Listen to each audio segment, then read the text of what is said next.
నీకు తోడై ఉండిన ఎడల నీ జీవితంలో ఈ నష్టము జరగదు.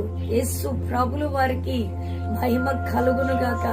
ఈరోజు వాక్యం ద్వారా ఆయన అంటూ ఉన్నాడు, తోడై ఉంటూ ఉన్నా అంటున్నాడు ఆయన.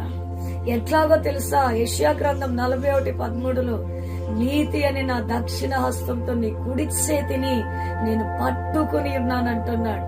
దిగులు పడకు, భయపడకు, నేను నిన్ను బలపరుతును అంటూ ఉన్నాడు. ఆ విషయాల్లో నువ్వు దిగులు పడుతున్నప్పుడు నీకు తోడుగా ఉంటూ ఉన్నాడు. నువ్వు వేదన చెందుతూ ఉన్నప్పుడు నీకు తోడుగా ఉంటూ ఉన్నాడు. అందరూ వదిలేసి ఒంటరిగా ఉండి ఒంటి పిచ్చికలాగా గువ్వలాగా మూల్గులిడుతున్న సమయంలో యేసయ్య నీ ప్రక్కనే ఉండి నీకు తోడై ఉంటూ ఉన్నాడు. యేసు ప్రభుల వారికి మహిమ కలుగునుగాక. ఆయన నీ కుడి